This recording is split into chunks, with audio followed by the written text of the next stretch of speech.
Well, there absolutely is something to see here, and we're going to be talking about it more. Whether it's breaking royal news, Please bring us up to date. or indeed a particularly punchy speech in the House of Commons, Very, very curious. we bring it to you live, and then we bring you live reaction as well. That's Good Afternoon Britain, weekdays from midday. Only on GB News, the People's Channel, Britain's news channel. In the GB newsroom, we bring you the news as it happens. With our team of dedicated journalists across the UK. We're ready to keep you up to date with what's happening every half an hour, every single day. Bulletins here on GB News. The People's Channel. Britain's news channel. No matter the state it's in, this is our nation. Join me, Jacob Rees-Mogg, for a genuine, honest discussion on where we have been, where we are going, and where we are with the people who set the direction. That's State of the Nation every Monday and Tuesday at 8 o'clock. Only on GB News, the People's Channel.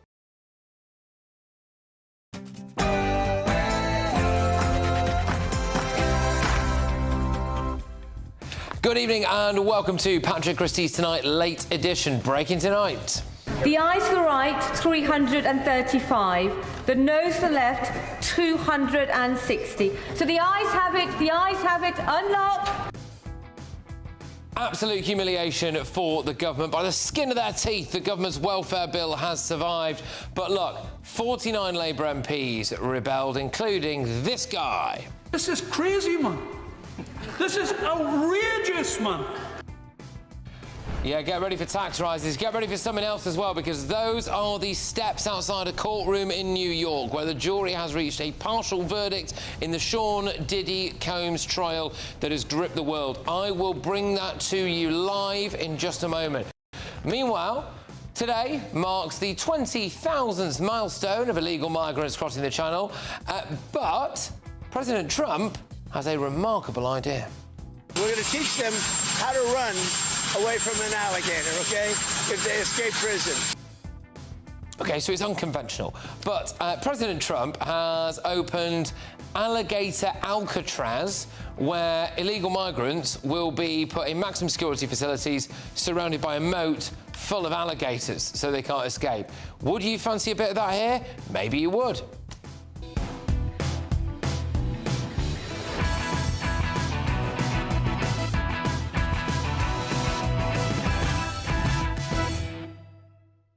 Well, it is a stonking mixture of front pages, and joining me this evening to go through it all is GB News presenter Alex Armstrong, former Labour Party advisor, everybody's favourite lefty Matthew Torbet, and GB News contributor and comedian Steve N.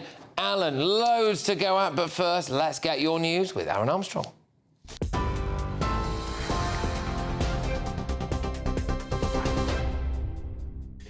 Thank you very much indeed. Good evening to you. Our headlines. Sir Keir Starmer's been dealt a blow to his authority after being forced into a U-turn over his welfare reforms. The ayes to the right, 335. The noes to the left, 260. So the ayes have it, unlocked. MPs passed the welfare bill by a majority of 75 votes at the second reading, but only after the government offered further concessions to Labour rebels. Any changes to eligibility for PIP payments will now be delayed until after a review in November next year. 49 Labour MPs still voted against the bill's passage. Today's concession follows a U-turn last week, which watered down the original package, but the Work and Pensions Secretary Liz Kendall insists it hasn't damaged the Prime Minister's authority. I think people are 100% behind a Prime Minister who not, though, secured are they? the first Labour government in 14 years. They know they They've were humiliated him over and over again. They were elected on a mandate for change. You know, there are definitely lessons to learn from this process. I certainly will do that, and I'm sure my colleagues will too. What's the key lesson to learn? We have agreed on the principles of reform here. We need to make changes to the system, and tonight's vote begins to make a start. Well, speaking before the vote, these MPs explained why they'd be voting against it. That any Labour MP who votes for this bill tonight or sits in their hands, I think that vote will hang like an albatross around their necks. These Dickensian cuts belong to a different era and a different party. We are not just voting fodder. There is talent, knowledge and expertise in this House which government would do well to harness.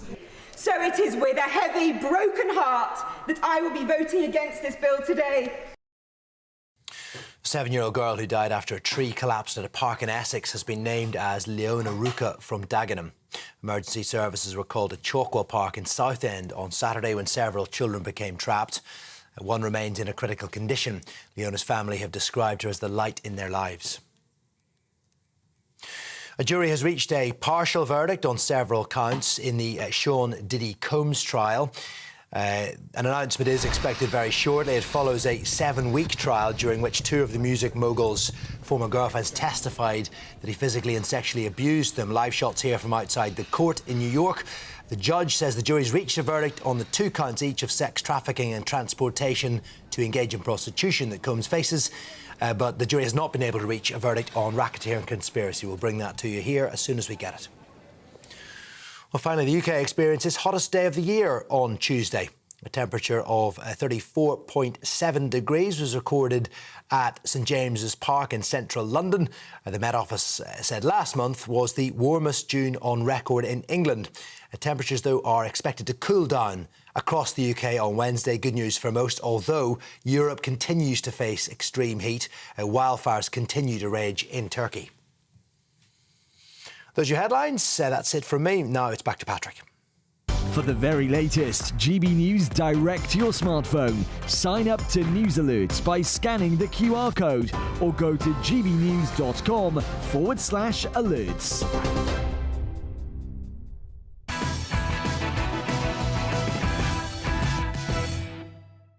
Welcome to Patrick Christys Tonight Late Edition. Let's have a first thorough look at tomorrow's newspaper front page. As we start with The Independent. Rattle Starmer scraped through. They lead on the welfare bill. They are a left-wing newspaper admitting that Sir Keir Starmer is indeed, of course, rattled. The I newspaper. Labour rebels force Starmer to retreat on benefits cuts again amid chaos in the Commons. Now, there's quite a lot to go out there, really, because they didn't actually force him. He didn't have to do it if he didn't want to. He would have got it through. He would have just had to admit the fact that there'd been a large rebellion. And he didn't have the bottle to do it. They also go, revealed Streeting's plan to make nurses' lives easier. Tell me that you're gunning for Wes Streeting to be the leader of the Labour Party without telling me that that's exactly what you want. And that's a conversation that's going to be had a lot in coming weeks, I feel. Who is going to follow Starmer? The Metro. Very different story they've gone off there. They've gone for Harvey. Dad, I'm scared to go to school. And this is a teenager said that he was scared to go to school days before he was fatally stabbed with a hunting knife in a row with another pupil. That is what a court has heard. It's an active case. Everything's alleged. Let's go to the Telegraph, Daily Telegraph. Starmer's benefits bill turns to a farce. And it was a farce, actually, because it was a PIP benefits and universal credits cut welfare bill that then involved not cutting anyone's PIP payments or anyone's universal credit, as far as I can tell, and delaying it for quite a while, to the point where Labour MPs were stood in the House of Commons today asking what it was they were actually supposed to be voting on, because the whole thing had gone. Just quickly on the Daily Telegraph, they've always go for the little nib stories at the bottom. 4 in 10 babies have a foreign-born parent in Britain now, which points to rapid demographic change. They've also got Letby hospital bosses arrested over deaths. And that picture, by the way, is Kate Blanchett, the Oscar-winning actress, who is among the famous faces enjoying the sunshine on centre court at Wimbledon today. So the other stories for you, the Daily Mail. 20,000 this year and counting. They've decided not to go off welfare. They have instead gone off the migrant crisis. 20,000 is the record number. They pose the question, how are we going to pay for all of this? Of course, the Daily Express, they go for, now it's, quote, utter capitulation for the Prime Minister on the welfare bill. So there's another one there covering the welfare bill. The Sun have got a good front page. They go for buggy useless. The reason they use the word buggy is because the picture is of the French police patrolling the shoreline in Calais using a buggy, and in the background of that picture is a boatload of what appears to be entirely men, all coming across the English Channel. And they make the point that British taxpayers have paid for that buggy that you're seeing in that picture there, and of course you're about to pay for all of the migrants. So Brits, you are paying for everything you see in that picture. So there we are. And their top story is at the top of the page, humiliated PM caves to rebels. The Daily Star, just to round us off, I think, is send in the clowns. Send in the clowns is the Daily Star. Is that Boris Johnson in that? It looks a lot like him. I'm having a look here. Have a little look. The Star always definitely the clown, don't they? So, jubilant japesters. Clowns are back in favour with theatre crowds after ditching the freaky red-nosed Pennywise image for a modern makeover. You think that's... Oh, it is Boris Johnson in the background. It is him. Yeah, they're just taking a jab at him for no reason, aren't they? Well, I mean, yeah, they are. Years now they've been calling him Bozo the Clown. It's their nickname. Right. Yeah, up there with Boffins and having a go at Psycho Seagull. Boffins is another one, yeah. That was me thinking they must have been on about the welfare bill as well. That's what I thought it was. I thought it was going to be Sir Keir Starmer. What a clown. Finally, we'll do the Guardian. Welfare bill passes as bruised Prime Minister backtracks to avert a Labour revolt. Right, well, there are a couple of main stories in town on that. I do remind you that we're going to take you live to New York shortly because the jury has reached a verdict in the Sean Diddy Coombs trial, so we'll see what happens there. But anyway, the welfare stuff. So let's bring up the Daily Express. Now it's utter capitulation over PM's welfare bill. Kemi Badenoch has said that this is an utter capitulation. Do you agree with her, Alex? Yeah, she's absolutely right. I mean, U-turn after U-turn, this government cannot stick to a single policy. And I think what's really damning about this is that Keir Starmer has a stonking majority that he won literally less than a year ago, still less than a year ago, and he's having to cave into them because they've smelt blood in the water. The left of his party can see weakness, they can smell weakness. They've got a new leader in waiting, Angela Rayner, and the Prime Minister just looks utterly useless. It took the Tories 14 years to get here. Can we get that clip up? Sorry, there was a couple of clips I played in my previous show there of like Labour MPs slamming this, also a Labour MP saying this is madness, man, this is crazy, this is ridiculous. We get those up just to demonstrate the level of chaos that was happening in the Commons today. Matthew, you are a former Labour Party advisor. What has gone on here, and how bad is this for Sir Keir Starmer? You could probably trace it back to pre-election and Rachel Reeves tying herself and wedding herself so much to the OBR and saying, no, we'll never do a Liz Truss. We will have 2 OBR forecasts every single year. And they basically want to try and please them to show that they're being fiscally responsible. I reckon 90% of people at home don't even know what the OBR is, and therefore it didn't really matter what you were saying. You just have to promise never to do what Liz Truss did, and that's it. The thing with this is it's a bit confusing because the final concession they've made is that Sir Stephen Timms will now do a review of the policy with disabled groups to basically see how they can make it work. Ordinarily, when you're planning legislation, if it is well planned, you will do a review, you'll consult with groups, and then you'll go, right, this is how we think we can make it work. This is the equivalent of putting on your hat and your coat before you even put your underpants on when you leave. When they've done it totally the wrong way round. I also think that they've been confused as to who they're potentially... Are we being led by idiots? No, I woun't go that far. What about led by donkeys? I think that would be... No, I think it'd be unfair. I think they've not thought about this enough, and I think this is the problem. That this isn't a means-tested benefit. This is a needs-tested benefit. You can be in work and receive PIP. You don't have to be in work and receive PIP, and the idea is, obviously, if you're disabled, it is a lot more expensive to live. This is usually for things like sanitary pads. This is people that need mobility. This is people that can't address themselves in the morning. I don't think this is the sort of people that you should be seeing to be balancing... And I understand that, but as I'll come on to it in a second, but before that, sorry, I just want to play a couple of clips from the Commons today. So this is, I believe, if I got the clip of... Is it... Of MPs angry at this welfare bill. Here we go. That any Labour MP who votes for this bill tonight or sits in their hands, I think that vote will hang like an albatross around their necks. These Dickensian cuts belong to a different era and a different party. We are not just voting fodder. There is talent, knowledge and expertise in this House which government would do well to harness. So it is with a heavy, broken heart that I will be voting against this bill today. That we have 22% of the working age population on some form of benefit. we can't go on like this, surely. And that's how the argument should start, and that's where you need to make your discussions first about how it's unsustainable, it's going in the wrong direction at a rate that makes no sense.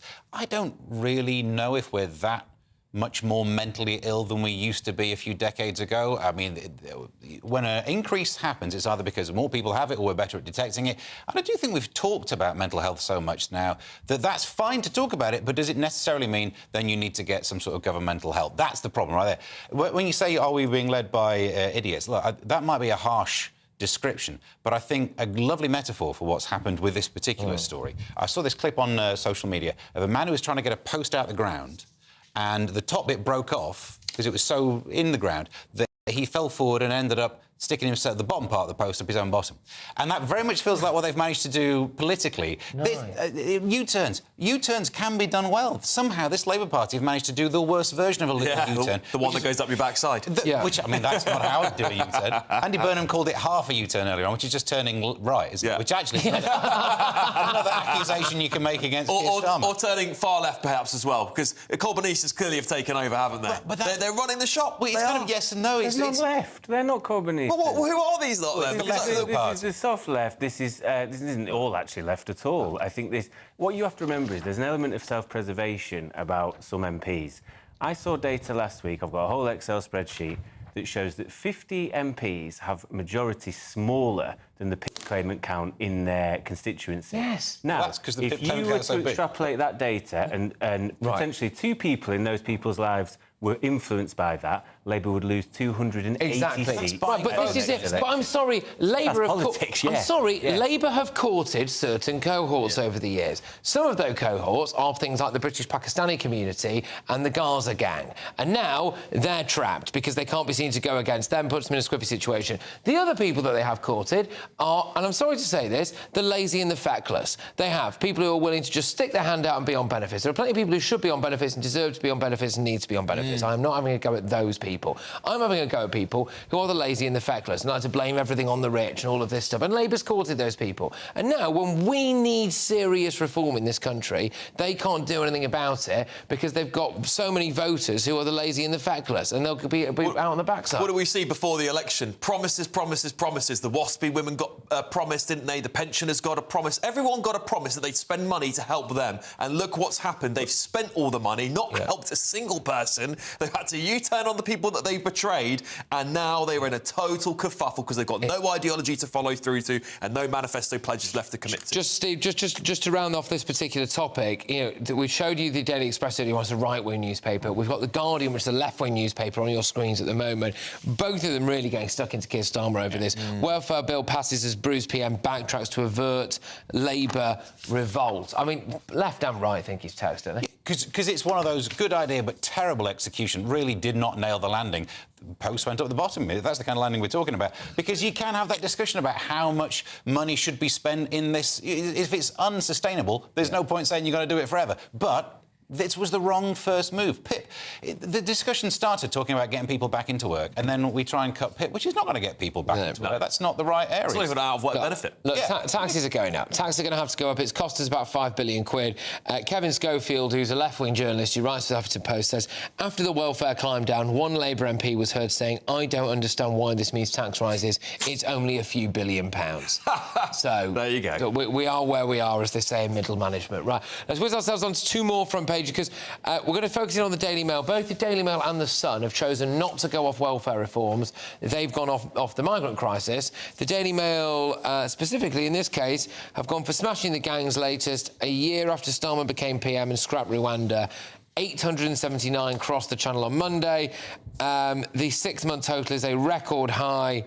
They've chosen to furnish that article with a graphic shot of a boatload of young men in the channel, you know, just making their way across. 20,000 this year and counting. Matthew, you know, how bad are images like this on the front of the Daily Mail for Sir Keir Starmer and co? Do you think, how bad is it for Britain, really? Yeah, it's not good. I think... I mean, I've been consistent on this for a long time now, that he needs to show leadership on this. And I think because it's a Europe-wide issue, it isn't just us, as much as it feels like this is affecting all parties and governments across Europe, that he needs to show leadership and call an extraordinary summit on the 1951 Convention on Refugees. And we need to look at the definition of what a refugee is. It's a very different world from 1951. And I think he should be looking at offshore processing because France have offered it before. I think that allows us to build up a security base and therefore we know who's coming in.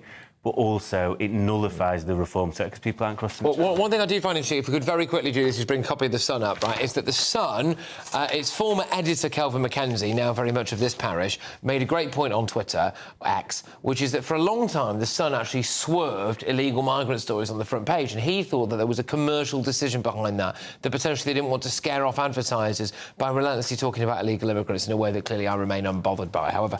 So now they've changed, and for the last 5 or 6 days, I mean, I didn't see them over the weekend, to be fair, but for the last 5 or 6 papers I've seen, it's had illegal migrants on the front. They're really going to town on it. Now, The Sun is widely seen as like the people's newspaper a lot of the time, unless you're in Liverpool, of course. Sorry to the people of Liverpool, but the people's newspaper, they clearly feel as though this is the big issue for their readers now, and that's why they're hammering it. Oh, really interesting if you compare that to the Daily Mail. The Daily Mail just talks about the migration side of it, and they call it Smashing the Gans latest, which is like the me going to the gym latest. It's not happening. But they've actually gone for more of an anti-French angle, The Sun. Yeah. If you think of how they've done it, the fact that we've paid for this buggy that they drive up and down the beach and just ignore things. There was a story months ago that we were buying microwaves for, like, the officers.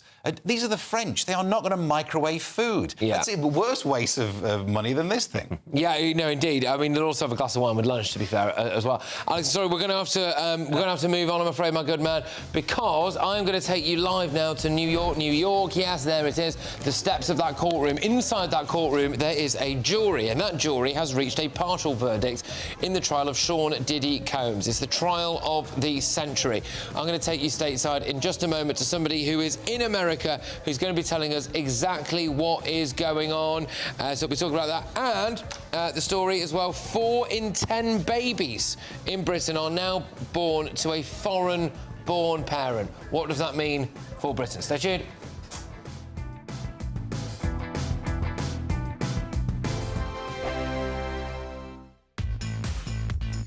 5 hosts, 5 opinions, 5 fearless debates, 5 unfiltered takes on the day's news. 5 reasons not to be anywhere else on Saturday night. This is the Saturday 5. You got me good there. Britain's biggest Saturday night TV show. It's not a bad brand. Yeah. Uncensored. Very, very, very easy tonight on the unpredictable. What does she say? Can you translate it for us? And always entertaining. And how can a country go from being led by William Wallace Saturday nights from 6 p.m. only on GB News, the People's Channel. Britain's news channel. You're going to want to stay tuned, trust me. GB News Breakfast. Every day from 6 a.m. Back in 2015, Thornton and Cleveley's resident Emma Shepherd noticed the grass in her garden wasn't growing. Within months, she had to put down Alfie, one of her beloved dogs, who had developed throat cancer. Just weeks later, she developed a lesion on her back, which would later be diagnosed as skin cancer. She knew then that something wasn't right. I wasn't really aware of the history of the ICI site when I took the property. I did so much investigation. I had the ground tested with my own money. There was high levels of metals in there and some obviously cancerous carcinogenics in there. They actually nicknamed me Erin Brockovich because I was so all over it. Last year, a joint investigation was launched by the Environment Agency and the local council. That was following the discovery of PFOA, a man-made chemical that potentially causes cancer. Both parties told GB News they are now working together on this matter, whilst the company under investigation for the potential release of the substance had this to say. AGC Chemicals Europe sets the highest standards for itself and takes its commitments to the local community and to the environment extremely seriously. They added that they voluntarily phased out the use of PFOA in the UK by early 2012. Release of the substance was within the permits held by AGC Chemicals Europe at the time and also UK legislation in place at the time.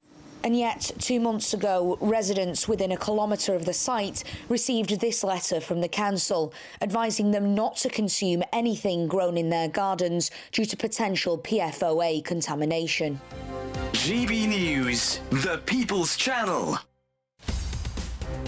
In the GB newsroom, we bring you the news as it happens. With our team of dedicated journalists across the UK, we're ready to keep you up to date with what's happening every half an hour, every single day.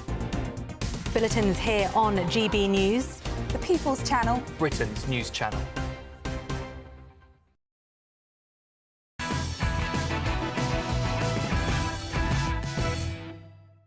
Welcome back to Patrick Christys Tonight, late edition. Well, I have whizzed you through all of tomorrow's newspaper front pages, something that is not going to be on any of the front pages, but I suspect if you're watching us early in the morning, you're going to be seeing a lot of on the breakfast show that follows this. Some breaking news. A jury has reached a partial verdict on several counts in the Sean Diddy Combs trial. You are looking at shots there outside that courtroom in New York. The judge overseeing the case has said that after a 7-week trial in which 2 of the music mogul's former girlfriends testified that he physically and sexually abused them, a partial verdict has now been reached. US District Judge Arun Subramanian, easy for me to say, said that the jury had informed him toward the end of its 2nd day of deliberations that it had reached a verdict on 2 counts of sex trafficking and transportation to engage in prostitution, but not on the racketeering conspiracy. I want to take you to someone who knows a lot more about this than I do, dare I say. We're going to America now. It's Kinsey Schofield, who is a royal reporter and a showbiz reporter and journalist. Kinsey, thank you so much. So look, what's going on then in the Sean Diddy Combs trial? I mean, this is potentially very significant. A partial verdict is reached. What are you hearing? That's right. And don't forget, Patrick, I worked with Diddy. You know, 10 years ago, I worked with Diddy. I planned an event for him. So I've been very glued to this trial. The prosecution and defense have both asked the judge to tell the jury to continue deliberating after they couldn't agree on count 1, this racketeering conspiracy. In American law, racketeering typically refers to a pattern of criminal activity carried out to benefit an organization, often actually tied to the mob or organized crime. So that can mean any act or threat involving bribery, extortion, fraud, money laundering, drug trafficking, murder, kidnapping, gambling, arson, human trafficking. This is a heavy one, Patrick, and I do think that that's why the jury is having a hard time determining whether or not he's guilty of this, because the list is so long and the jury's instructions are so complicated. But if I were to be a betting person, I'd say that they are guilty on the other 4 counts. OK, and what could that mean, then? Is he looking at a long prison sentence here? Yes, sir. It's decades behind bars if it's just those 4. If you tack racketeering on, it's life in prison. So there are 3 possibilities. There could be a hung jury, a partial verdict, or the court could ask them to continue to try to hash this out amongst themselves. If it is a hung jury, you know that prosecution is going to go right back at him and try to prosecute him again for this, because a life in prison, those are some very serious crimes to get you life in prison. What's the mood like in America towards Diddy? I mean, I'm often fascinated by American court cases because there are people that I think often in Britain we just view as inherently evil or something terrible has happened. Then miraculously they find a way of walking out of court in America. So what is the mood like over there? I think he's done. I don't think, you know, typically you've seen people like Martha Stewart, O.J. Simpson, Hugh Grant slapped with very serious allegations and returned to work, you know, as quickly as all of the chaos is over. I don't think this is as simple as a sit down with Anderson Cooper where Diddy cries and says he's sorry. I think the American public has slammed the door on him based on the domestic violence video alone, which, you know, he's not charged with domestic violence, but in the court of public opinion, people don't want anything to do with him after witnessing something so horrific. Yeah, there's also the, let's be honest with you, very sordid and grubby aspect to it. You know, these gallons of baby oil, the allegations of things like various different date rape drugs, just the quite disgusting nature of some of the sex acts that took place. There's the widespread celebrity stuff as well. You know, everyone was wondering, weren't they, gosh, who's going to be dragged into this? We're going to end up seeing Jay-Z on the stand. Is Beyonce going to be there? Is J-Lo going to be there? That didn't really happen, did it? How come that didn't happen? And don't forget, the jury had to watch at least 45 minutes of that with headphones in. I mean, I do not envy those people at all.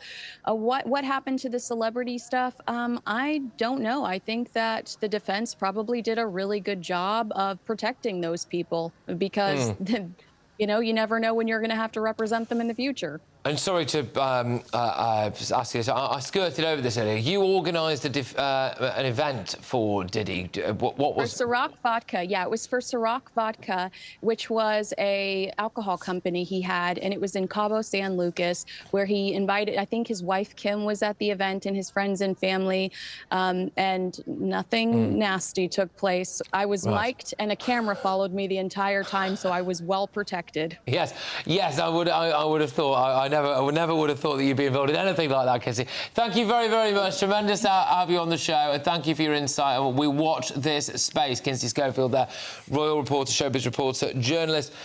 So, look, a little bit of info for you. So the jury has reached that verdict on 4 of the 5 counts there.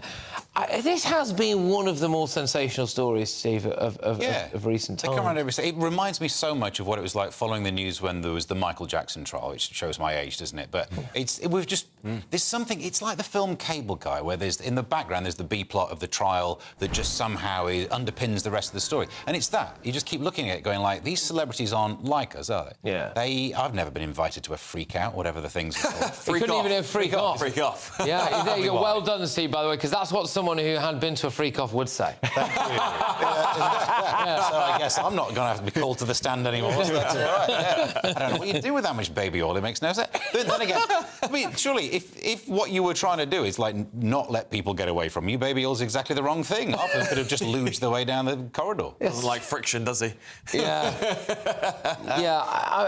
I mean, it's either way, it's career ending, isn't it? This, some of the details. At least we've sort of answered the question: did he do it? Well, did he sort of do it? I think is probably the answer. If we've got most of the accounts have been charged for, but the only one that's not is on racketeering. I don't really know what that means. I think exactly. I could come up with a verdict for the rest, but I'd have to Google what racketeering is. Yeah. You know, there is something quite satisfying about seeing these self-righteous celebrities. And Diddy's been one of them over the years. Who sort of paraded themselves around as these greater than good people. They do so much good for the world, and then you see behind the scenes. It does make you wonder, though, what else is going on that we don't know about. Yeah. Well, quite. I mean, I wonder if there are a lot of people, to be honest with you, Matthew, breathing quite a significant sigh of relief who have either been at these parties or have just been doing exactly the same thing in Hollywood for, like, the last 20 years, who aren't currently staring down the barrel of life in prison. Probably. I mean, we've seen it more recently with people like R. Kelly as well, and it just always plays into my theory that rich people and elites are just weirdos. It's always the case. You never get any of this sort of behaviour going on back on my estate in Stockport, I'll tell you that much. And Hollywood and whatever is a whole different world. That's good old-fashioned. Exactly. Tomfoolery and all the rest of it. That's all that happens there. The odd brick, the odd window, fine. But, Anyway, right, coming up, Home Secretary Yvette Cooper is being pressured about banning Palestine action by US experts and lawyers. But there's something inside one of tomorrow's newspapers that is remarkable, really, because, one of the lawyers involved may, he's got links to Keir Starmer, put it that way. I'm also going to be revealing about rapid demographic change on the front of the Telegraph. 4 in 10 babies in Britain now have a foreign-born parent. Stay tuned.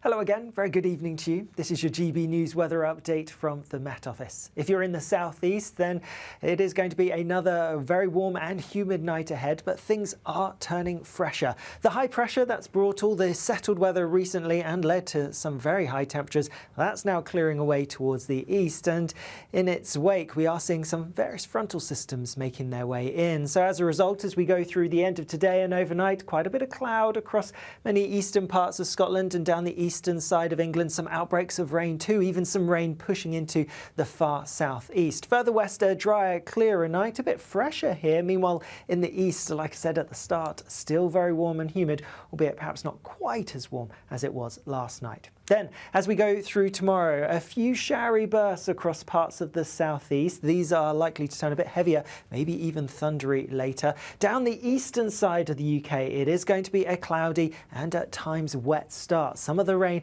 could be quite heavy. Meanwhile, all the time across western areas, it's a drier, sunnier picture. That being said, there will be a few showers from the morning across the far west of Scotland, maybe even in the far west of Northern Ireland, and these showers are going to become a bit more widespread across Scotland and Northern Ireland as we go through the day. But there should be some sunny spells in between these showers, and away from eastern parts of England and Scotland where it is still going to be pretty wet. Other parts of England and Wales having a decent amount of sunshine, and although temperatures won't be anywhere near as high as they have been to start the week, it is still going to feel pretty warm in that sunshine. As we go into Thursday, it's a dry picture for much of England and Wales, but cloud and rain with some blustery winds coming in from the northwest, affecting parts of Scotland and Northern Ireland. That unsettled weather is going to eventually feed its way southeastwards, but it's going to take until the weekend for many central and southern parts to actually see much of that rain. I'll see you again soon. Bye-bye. Hi, I'm Michelle Dewberry, and my show is your opportunity to cut through all the noise and dive in headfirst to some robust debates. Ideas clash. Situation, isn't it? Because the failure is... You're deliberately avoiding my point. Nothing's held back. And if you think this is the end of it, wait for more. And we do not shy away from the difficult stuff. Sometimes I want to shake people and say, if only you understood. So join me on Dubes & Co weeknights at 6 p.m, only on GB News, Britain's news channel. Good Afternoon Britain isn't just about us. The wonderful thing about this programme is it's about everyone watching. It's an interactive programme. Well, there absolutely is something to see here, and we're going to be talking about it more. Whether it's breaking royal news, please bring us up to date, or indeed a particularly punchy speech in the House of Commons. Very, very curious. We bring it to you live, and then we bring you live reaction as well. That's Good Afternoon Britain, weekdays from midday. Only on GB News, the People's Channel, Britain's news channel.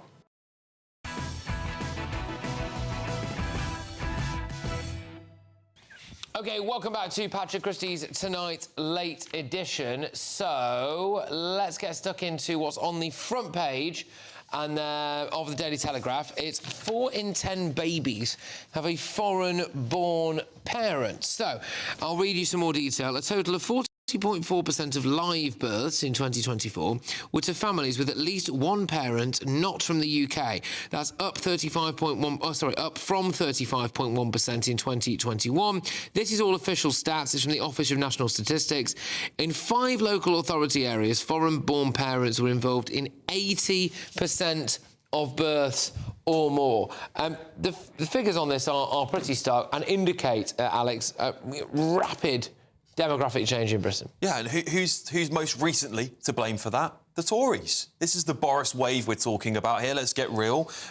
You know, Boris Johnson, despite pledging to take back control, loosened the borders to millions of people coming into this country. And look, you know, I don't necessarily think this is a problem if there is cultural integration. That's all I care about. My stepfather's Iranian. My 2 little brothers are as English as they come, right? As English as they come. They're proper lads, go to Malaga and all this stuff. You wouldn't know they weren't English. However, there will be complete communities in some areas, like maybe some of these local authorities, where that won't be happening. Well, let me rattle off the 5 local authorities with more than 80% of births with one foreign-born parent. City of London, 84%. Brent, 84%. Newham, 82%. Harrow, 82%. Ealing, 81%. So, you know, it's a pattern there, really. They're either right in the centre of London or just on the outskirts, I believe. There. Do you think people have a right, Matthew, to be very worried about this? The others, by the way, are Hounslow, Luton, Slough and Barking and Dagenham leading the way. That you've got huge levels of foreign-born reproduction in Britain, if that makes sense. Oh, I don't know. We have a king who has a foreign-born parent. My missus has a foreign-born parent, both quintessentially as English as the other, actually. She'll thank me for that later. Is it... I mean, those areas you've cited, Brent has historically had a large Hindu population, Newham the same. So I don't think it's any surprise if communities have existed there for probably about 70 years, thinking about it, post-World War II, that other family members may come and join, and therefore... And I think this stuff maybe tends to balance itself out. The king married a English woman, therefore his kids are therefore English.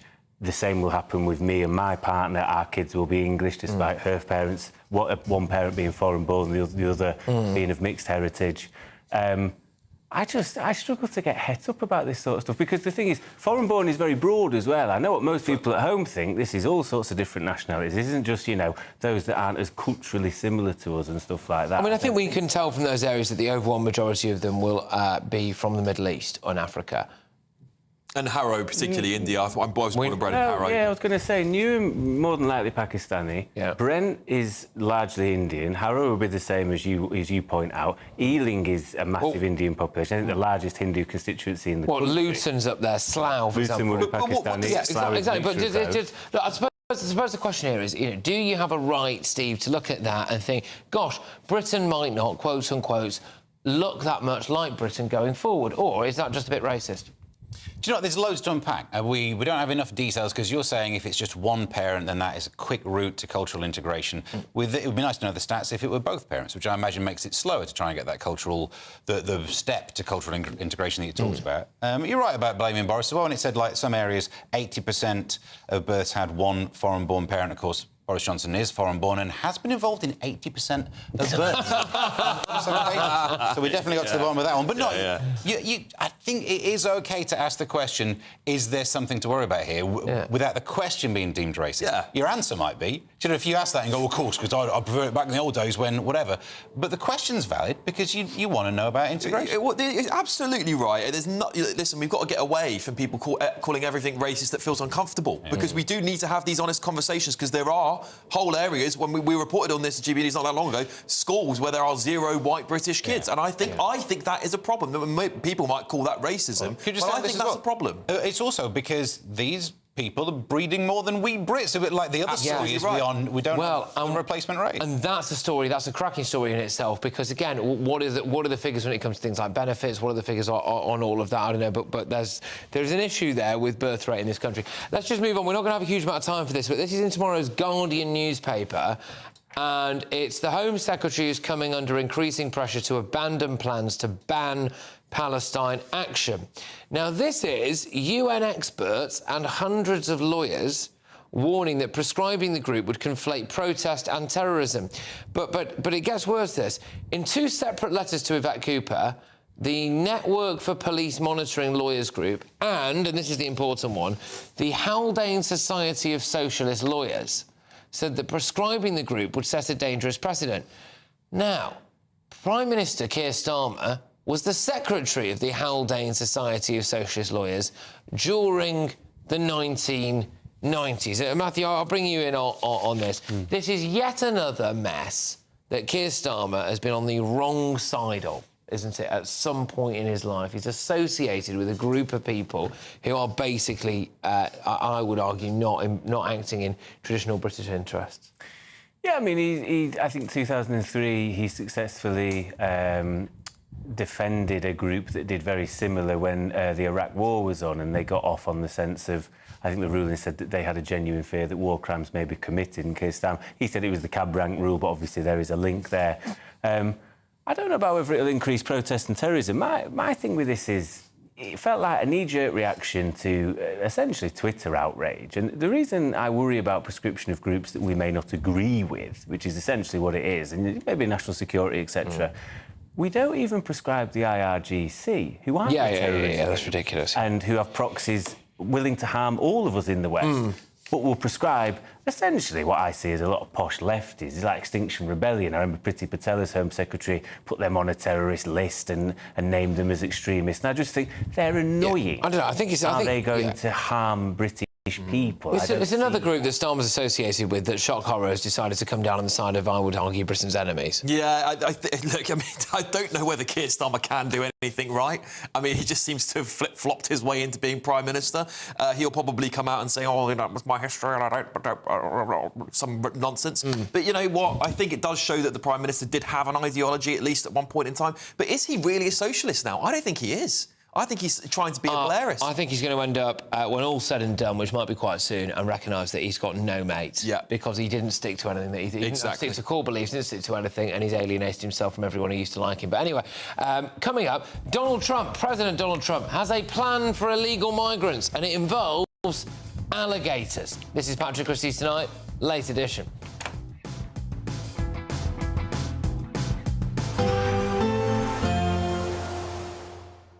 I forecast a perfect holiday in the sun. Weather looking good then? For sure, and no worries about our travel insurance. All Clear Travel Insurance sponsors GBNews travel destinations forecast. The heatwave continues across western and central parts of continental Europe, temperatures widely reaching the mid-30s, and this is likely to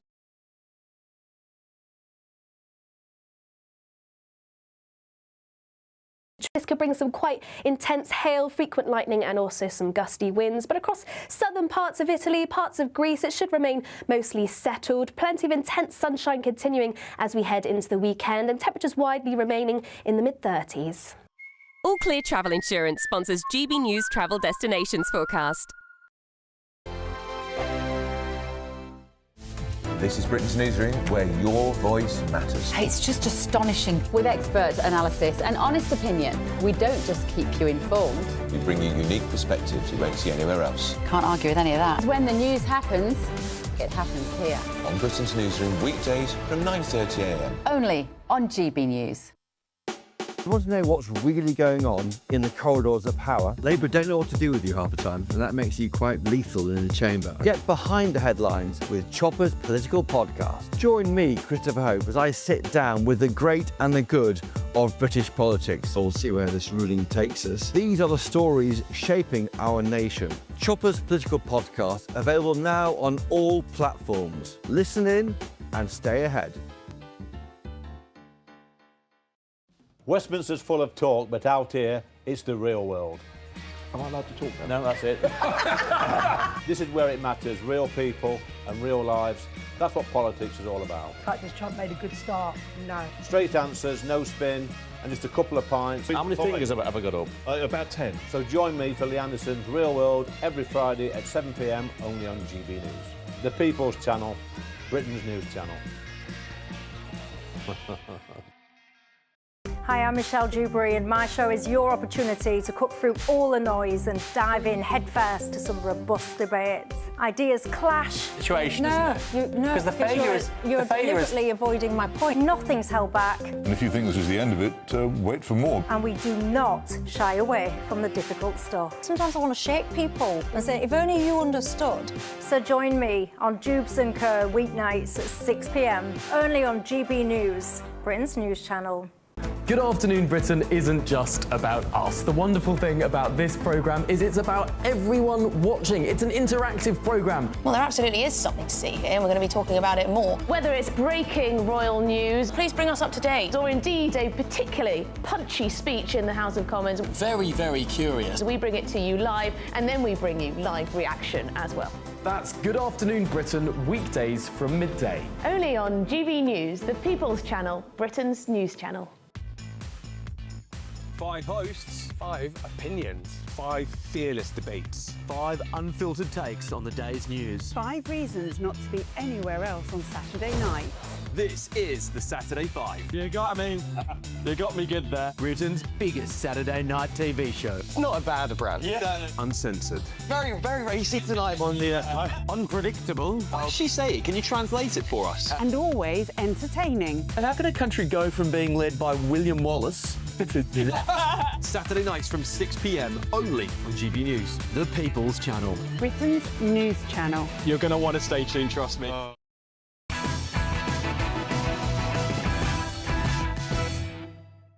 right, welcome back to Patrick Christys Night Late Edition. So here is what's going on in the United States. The breaking news out of the United States. Get a load of this. America's newest migrant detention center. It's incredibly built. It's known as Alligator Alcatraz, which is very appropriate because I looked outside and that's not a place I want to go hiking anytime soon.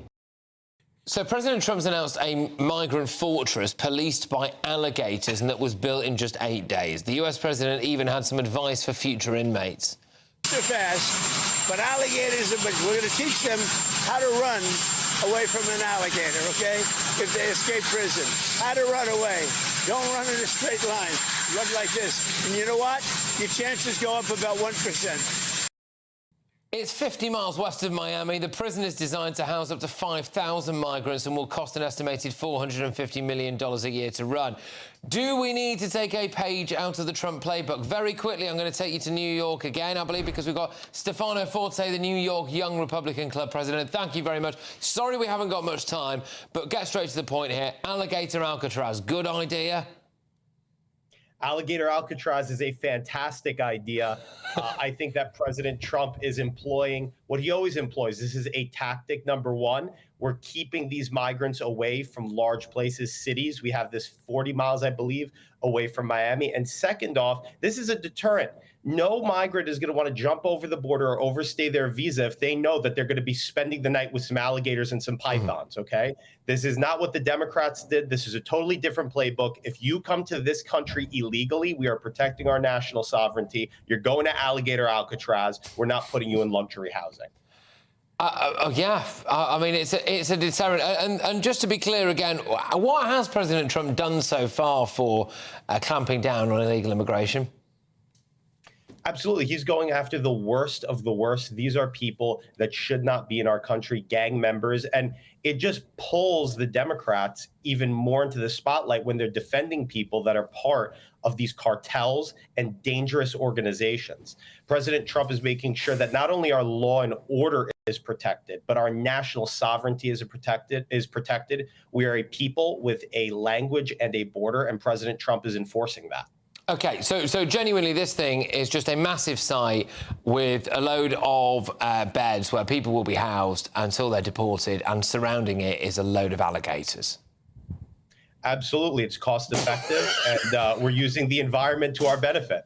You know what, man? You know what? I'm here for it. Thank you very much. I'm sorry it was so short and sweet, Stefano. Tremendous to see you. Take care, Stefano Forte, New York Young Republican Club president.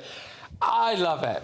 I love it. Why not do it? But Steve, you got to take an interest in this. Yeah, I remain unconvinced about Trump's plan to have Alligator Alcatraz. The idea of, like, run like this, yeah, if it's got a sniper rifle, that's a good idea to do. If you want to try and avoid the problem of being surrounded by alligators, it's very simple. I'm quite skilled at it. In fact, I think we've got a video of me on the way in earlier.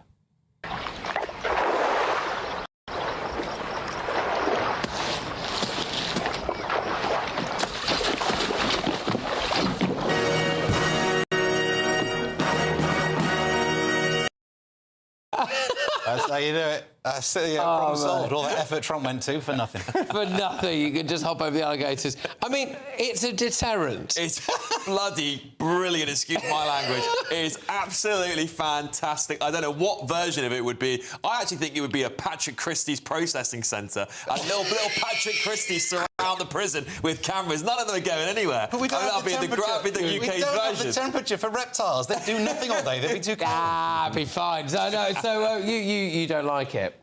Well, I mean,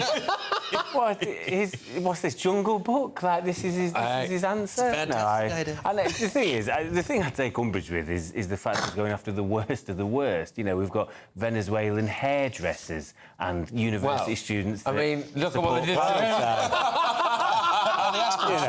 He just wants to disappear people for targets. Oh, fair enough. All right, OK. Now, I've just about got time to give you a final run-through. Thank you for tonight, by the way, Charles. I've enjoyed it. Just a final run-through of the newspapers for you.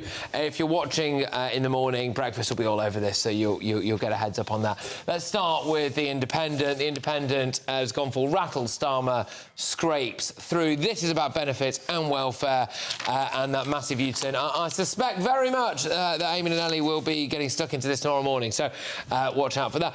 The front page, The Eye, Labour rebels forced Starmer to retreat on benefits cuts again amid chaos in the Commons. It was a circus earlier today. It was quite unedifying, really. It was embarrassing for the Prime Minister, but you know, he limps on. Let's go to the Metro. Very, very different story here. Pupil 15 on trial for murder after a row over Snapchat allegedly turned fatal.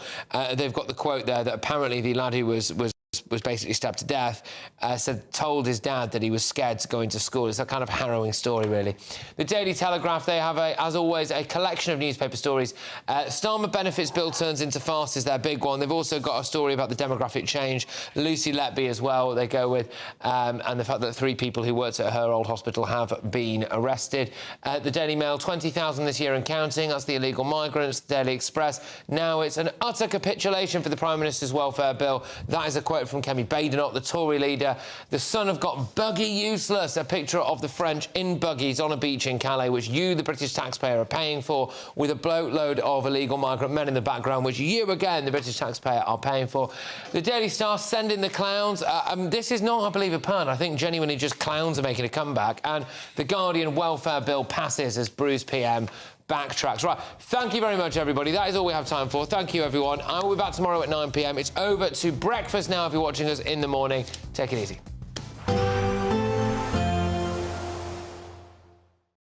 Expect a warm front, moving from the kitchen right through to the rest of the house. Boxed Boilers, sponsors of weather on GB News.